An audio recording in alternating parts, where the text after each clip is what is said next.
Ngucanio ya mugunda wa muingi na rubonge rwa mbiraru mwena wa Borat na Ngaremara ivite na mbere na gutumura ndereti kaunti-ini ya Isiolo.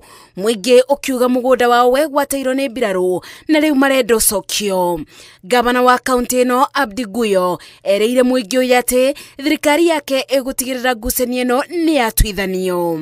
Tutakaa chini na National Land Commission, KDF na County Government of Isiolo tuhakikishe tumemaliza mambo katikati ya jeshi na wananchi wa Isiolo.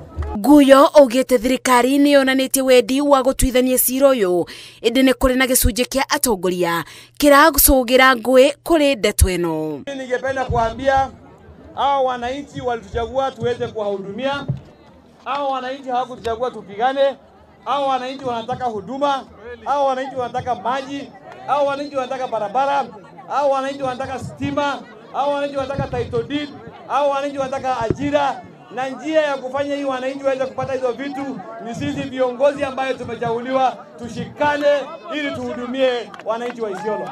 Aikari maugite marutururiro mugunda-ini uyu ni mbiraru na riu matire na gwa kurima ta uria mekaga tene, makiendekithia mbiraru ciethero mugunda ungi kuraibu na muingi nyundu wa mibango yao ya mbiraru. Jeshi ndio ilikuta jamii hapo. Wakitaka nafasi ya ardhi tutawaonyesha mahali watu hawako. Jeshi ni kama iko na tabia Kenya mzima ya kuja kungangania na wananchi nini? Mahali watu wameishi. County Commissioner wa gicigo giki akiuria muingi ukorwo na uboreru kibonia gikietho augite ni kuri na kundu gwa kuigana kuri muingi na mbiraru na riu kire kibatairie ni atongoria kurutithania wira na muingi.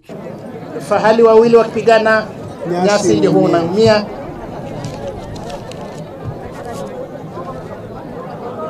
Na nyasi inawakesi ni yule mwananchi mdogo wa kawaida asiye na hatia. Geribotera Inoro TV, Jetago Masi, Wadia wa Murithi.